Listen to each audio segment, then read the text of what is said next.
ہم پر ایک اعتراض یہ بھی ہوتا ہے کہ شیعہ دیر سے روزہ افطار کرتے ہیں، تو آئیے دیکھتے ہیں کہ قرآن حکیم میں اللہ سبحانہ و تعالیٰ نے روزہ افطار کرنے کا کیا وقت بتایا ہے۔ سورہ بقرہ کی آیت 187 میں ارشاد باری تعالیٰ ہے ثم اتموا الصیام الی اللیل، اور روزہ مکمل کرو رات ہونے تک، یعنی جب رات کا اندھیرا چھا جائے، جب رات داخل ہو جائے اس وقت روزہ افطار کرنا ہے۔ یعنی روزہ مکمل ہونے کا تعلق سورج ڈوبنے سن سیٹ سے نہیں ہے بلکہ رات کا اندھیرا ہونے سے ہے، اور دنیا کی کوئی سائنس اور کوئی عقل یہ ثابت نہیں کرتی کہ فقط سورج ڈوبنے پر رات کا اندھیرا ہو جاتا ہے۔ اب یہ لیل کون سا وقت ہے جس کو قرآن بیان کر رہا ہے؟ یہ بہت اہم مسئلہ ہے، کیونکہ اگر قرآن کے بتائے ہوئے وقت سے پہلے آپ نے روزہ کھولا تو یاد رکھیے روزہ باطل ہو جائے گا۔ آج تو آپ کے پاس ایسے معتبر ذرائع موجود ہیں کہ جس سے آپ کو افطار کا صحیح وقت معلوم ہو جاتا ہے، لیکن لیل کو پہچاننے کا کرائٹیریا یہ ہے کہ جب سورج مغرب میں ڈوبتا ہے تو اس وقت مشرق کی طرف آپ دیکھیں کہ ریڈنس نظر آتی ہے، اور مشرق کی طرف پیدا ہونے والی یہ سرخی جب انسان کے اوپر سر سے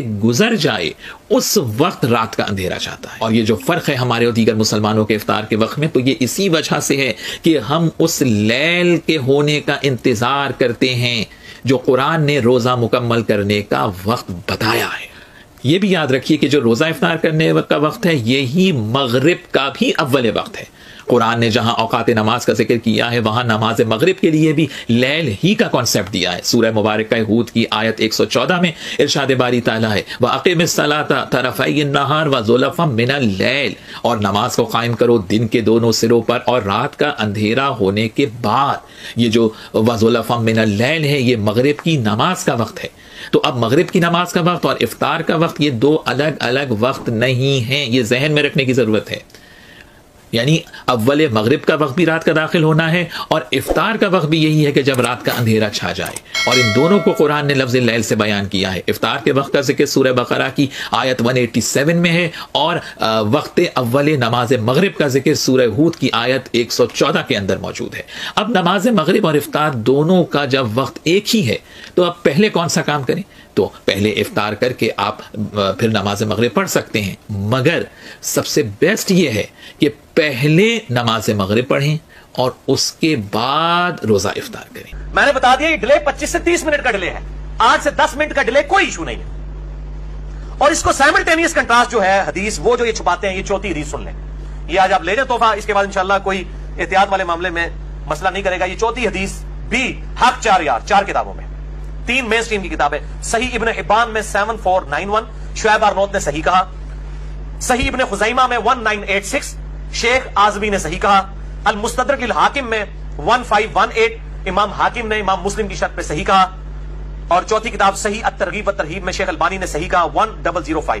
یہ 4 وہی حوالے ہیں جو چاروں حدیث کے حوالے تھے، ٹھیک ہے۔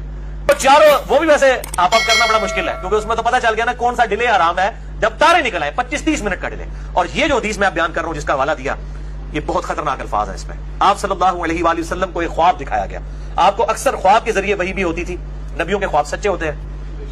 آپ صلی اللہ علیہ وآلہ وسلم نے فرمایا میں نے خواب میں دیکھا کہ 2 فرشتے میرے ساتھ ہیں اور مجھے کسی ایسی جگہ پر لے گئے ہیں جہاں پر لوگوں کی چیخو پکار کی آواز آ رہی ہے۔ میں نے پوچھا یہ کون لوگ ہیں؟ تو بتایا گیا یہ دوزخیوں کو عذاب ہو رہا ہے۔ پھر کہتے ہیں کہ میں تھوڑا آگے جب گیا تو ایک پہاڑی آئی، اس پہاڑی پر چلنا میرے لیے دشوار ہو گیا، تو 2 فرشتوں نے میری مدد کی تو میں اس پہاڑی کو کراس کرنے میں کامیاب ہو گیا۔ پھر میں نے وہاں پر کچھ لوگ دیکھے جو الٹے لٹکے ہوئے تھے، اپنے پاؤں کے ساتھ، پونچوں کے ساتھ الٹے لٹکے ہوئے تھے، اور ان کی باچھیں چری ہوئی تھیں اور اس میں سے مسلسل خون بہ رہا تھا۔ میں نے پوچھا کہ یہ کون لوگ ہیں؟ تو بتایا گیا یہ وہ لوگ ہیں جو وقت سے پہلے روزہ افطار کر لیا کرتے تھے، افطار میں اتنی جلدی کرتے تھے کہ ابھی ٹائم نہیں ہوا ہوتا تھا اور وہ افطاری کر لیتے تھے۔ اب یہ ہم پوچھتے ہیں یہ لوگ کون ہیں؟ اہل تشیع تو نہیں ہو سکتے، وہ تو ڈلے ہیں، ان کے پتہ آپ نے ڈلے والا چھاپ لگا دی، فتویٰ لگا دیا، جو میں نے فتویٰ اتار دیا ان سے، اور ایک سنی منصف مزاج منہج والے شخص کی طرف سے یہ الحمدللہ دلائل سامنے آئے ہیں، یہ کسی شیعہ عالم کی طرف سے نہیں۔ ان پہ جو چھاپ لگائی ہوئی تھی وہ تو 25-30 منٹ والی ہے، وہ تو 8-10 منٹ کا ڈیلے کرتے ہیں، 3 منٹ کا تو حنفیوں کا بھی کیلنڈر احتیاط کے ساتھ ہوتا ہی ہے۔ اچھا یہ جو جلدی افطار کر رہے ہیں شیعہ تو نہیں ہو سکتے، اہل سنت میں سے بھی حنفی نہیں ہو سکتے، ان کے تو 3 منٹ احتیاط کے ساتھ ہے۔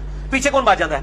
ہم یہ پوچھتے ہیں یہ کون لوگ ہیں جو روزہ جلدی افطار کرنے کی وجہ سے جن کو قیامت والے دن عذاب ہوگا؟ ایٹ لیسٹ اس عذاب کا شکار وہ لوگ نہیں ہوں گے جو روزہ کھولنے میں ڈیلے کرتے ہیں، 5 منٹ یا 10 منٹ کا. 25-30 منٹ والا تو معاملہ لگا ہے, اس میں بھی کہا ہے کہ سنت سے محرومی ہے, اس کی عذاب کی کوئی حدیث نہیں آئی ہے. اس کے اوپر عذاب کی حدیث آئی ہے کہ جو جلدی افطار کرتے ہیں ان کو الٹا لٹکا کے عذاب دیا گیا, ان کی بانچیں چری ہوئی ہیں. ہم یہ اب علماء سے ہی پوچھتے ہیں, علماء سے پوچھ کے چلتے ہیں کہ یہ ہمیں بتائیں یہ لوگ کون ہوں گے, یہ کس فرقے سے ہوں گے. میں جس طرح کے رواج ہے کہ جیسے ہی مغرب کی اذان مؤذن دیتا ہے تو سب کے ہاتھ جو ہے وہ کھجور کی طرف, شربت کی طرف اور سموسوں اور چاٹ کی طرف بڑھ جاتے ہیں. تو کیا افطاری کا وقت یہ مغرب کی اذان کا وقت ہے کہ جیسے ہی مؤذن نے مغرب کی اذان دی افطاری کر لینا چاہیے, یا اس کا وقت قرآن مجید نے رات کا وقت بیان کیا ہے, کون سا وقت ہے؟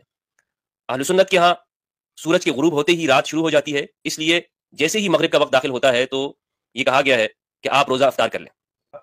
ہر چیز روشن ہے, دیکھ رہی ہے, اور ہمارے ہاں یہ کہتے ہیں کہ جناب اس ٹائم پہ افطاری کر لیں. اب اس صورت کے اندر جو آج تو اس پہ امت مسلمہ کا ایک بڑا طبقہ اس پر عمل کر رہا ہے. صحیح عمل کیا ہے؟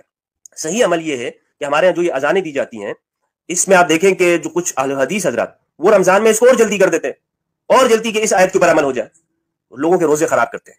اور لوگ بس یہ اذان سنی, جناب اذان ہوئی اور فوراً کھجور منہ اور پانی. تو یہ طریقہ صحیح نہیں ہے. انتظار کریں کہ رات داخل ہو جائے.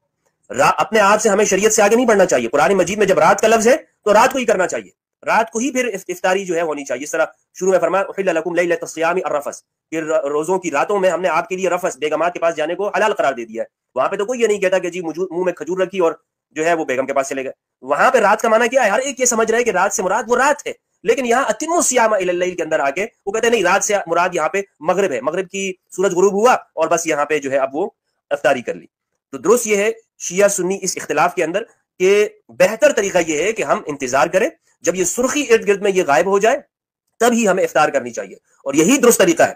اور جس میں ہمارے یہ بھائی شیعہ اس پر عمل کرتے ہیں, یہ قرآن مجید کی آیت کے اوپر عمل کرتے ہیں, اور ہم یہ جناب وہ صرف اس کے اندر آ کے تو اس پہ تو شیعہ 10 وہ تو مسلمانوں سے الگ افطار کر رہے ہوتے ہیں. ہمارے یہاں یہ کانسیپٹ بن گیا ہے شیعوں کی اذان الگ ہے, ان کی افطاری الگ ہے, ان کی سحری الگ ہے. ارے بھائیو, اگر کوئی قرآن پہ عمل کر رہا ہے تو آپ سے الگ تو نہ ہوا, آپ ان سے الگ ہو گئے, قرآن سے الگ ہو گئے. آپ کو قرآن مجید سمجھنا چاہیے تھا, لیکن آپ نے اپنی انا کا مسئلہ بنا لیا کہ نہیں اب وہ کرتے ہیں تو ہم نے تو قرآن پہ عمل نہیں کرنا, ہم کیسے قرآن پہ عمل کریں.